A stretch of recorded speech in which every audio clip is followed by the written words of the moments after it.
Official YouTube channel Shrikant sir classes में आपका बहुत बहुत स्वागत है।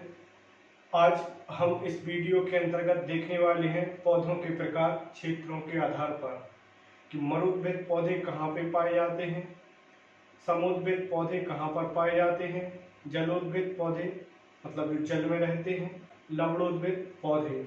तो ये जो चार हमने आपको क्षेत्र के आधार पर पौधों के प्रकार बताए हैं, इनसे क्वेश्चन सीटीईटी में आपको देखने को मिलेगा और यूपीटीईटी में देखने को मिलेगा।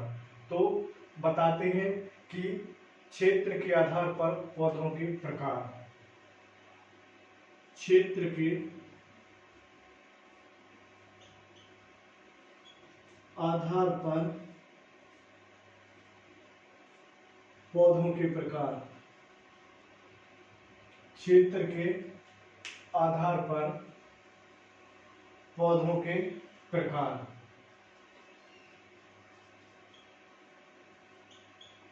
पौधों के प्रकार हम पहले चार प्रकार लिखते हैं, फिर उनको वन बाय वन समझाते हैं। सबसे पहले है मरुद्भिद। मरुद्भिद, फिर है समुद्रभिद। समुद्रभिद, फिर है जलोद्भिद।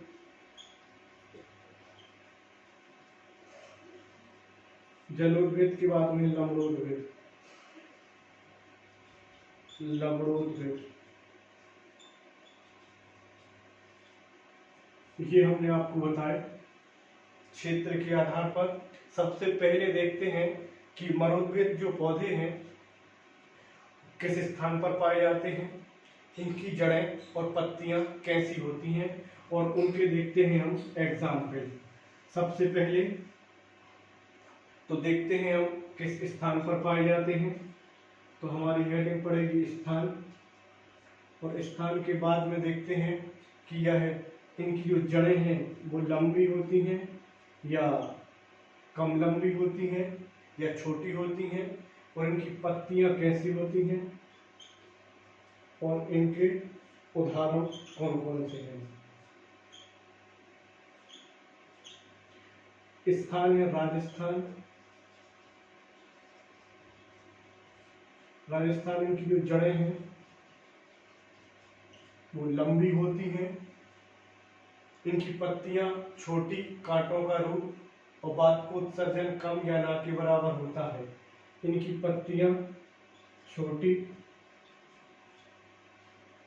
और इनमें बाष्पोत्सर्जन होता है।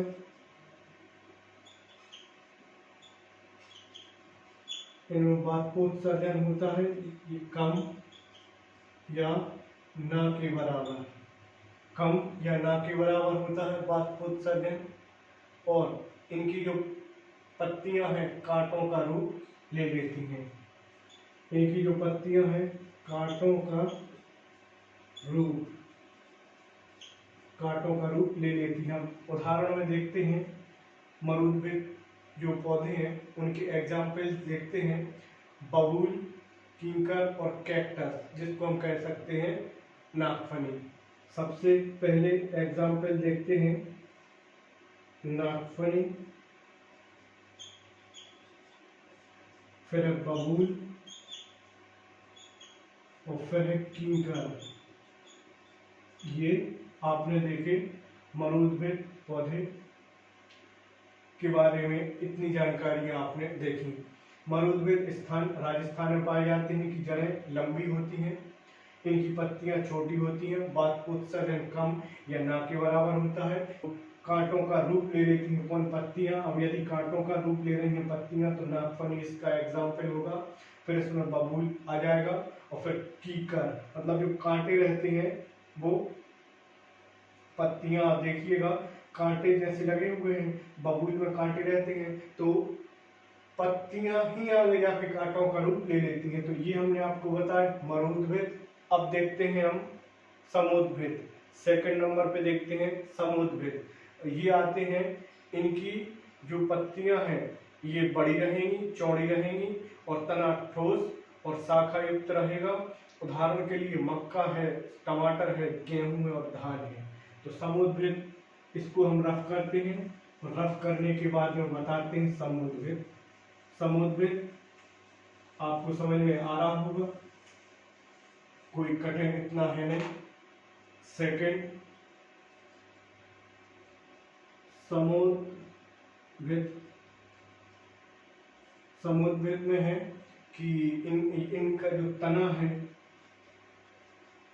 तना है ठोस होता है और शाखा युक्त होता है, ठोस होता है और शाखा युक्त होता है। इनकी जो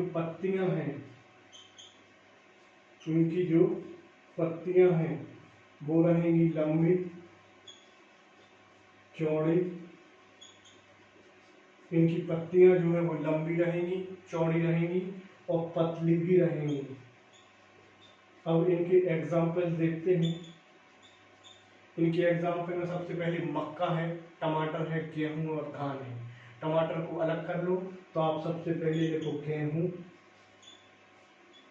फिर धान, गेहूं, धान और मक्का, और आखिरी में लिख लो आप टमाटर। तो ये आपने देखे एग्जाम्पल समुद्भिद के। आपसे पूछा जाए कि समुद्भिद के उदाहरण बताइए तो गेहूं, धान, मक्का और टमाटर। अब इसके बाद में तीसरा देखते हैं हम जलोद्भिद, जो जल में पाए जाएंगे।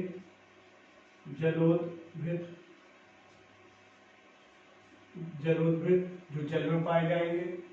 अब इनकी जो जड़ें हैं वो कम होती हैं और इनकी पत्तियों पे मोम लगी होती है, जिससे कि कमल का जो पौधा है वो जल में होने के बाद भी सड़ता नहीं है और हाइड्रेला है। तो ये आपको बताते हैं। सबसे पहले हम इनकी जो पत्तियों में क्या रहती है, पत्तियों में मोम लगी होती है और मोम लगी होने के कारण मोम किस पे लगी होती है, कमल की पत्तियों में मोम लगी होती है, जिससे सड़ते नहीं है। अब है कि हाइड्रेला जलमग्न पौधा है, ये पतली और सक्रिय होती है। जलमग्न पौधा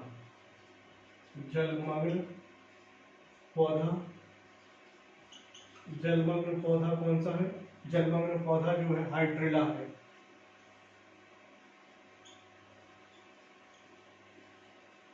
जलमग्न पौधा कौन सा? हाइड्रेला। इसकी पत्तियों के बारे में देखते हैं कि पतली भी होंगी और सक्रिय भी होंगी। सक्रिय होती हैं और पतली होती हैं इसकी पत्तियां। तो ये आपने देखा जलोद्भिद के बारे में। इसका जो एग्जाम्पल है, इनका जो एग्जाम्पल है ये देखिएगा तो आपको और स्पष्ट समझ में आएगा। एक तो कमल है, फिर हाइड्रेला है, कमल, हाइड्रेला और जेलीफिश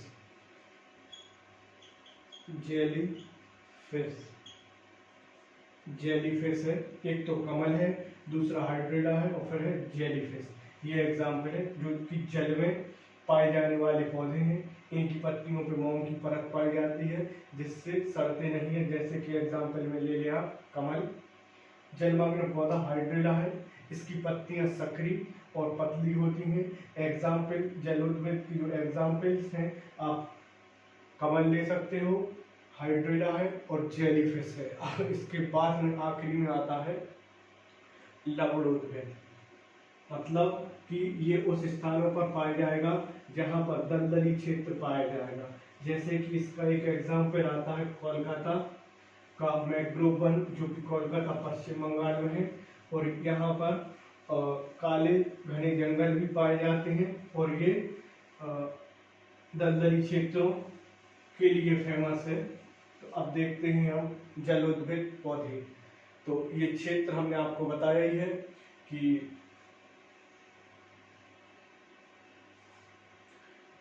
लवणोद्भिद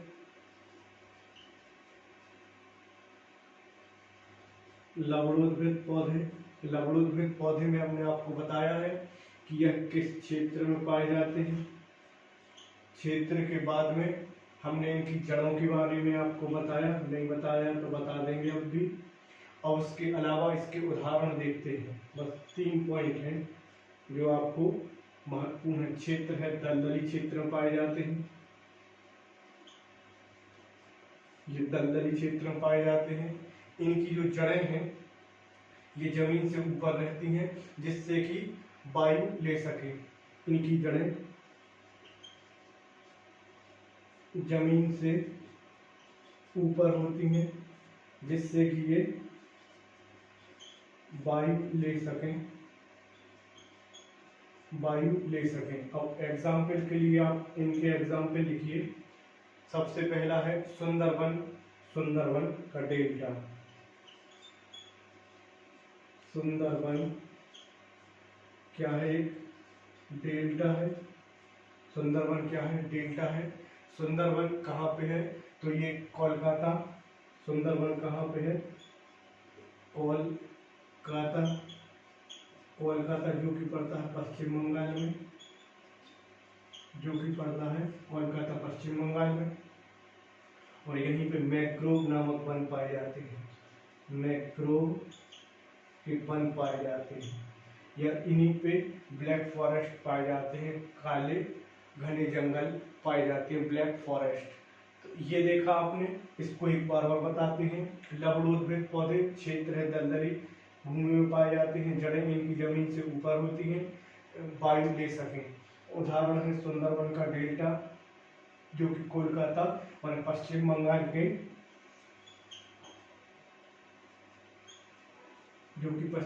के कोलकाता में है। मैंग्रोव वन पाए जाते हैं। इसी तरह के और वीडियो पाने के लिए आप हमारे चैनल को लाइक करें, शेयर करें और सब्सक्राइब करें। साथ ही साथ बेल आइकन को प्रेस करें, जिससे कि हमारे वीडियो का आपके पास टाइम टू टाइम नोटिफिकेशन पहुंच सके। Thank you for this watching video.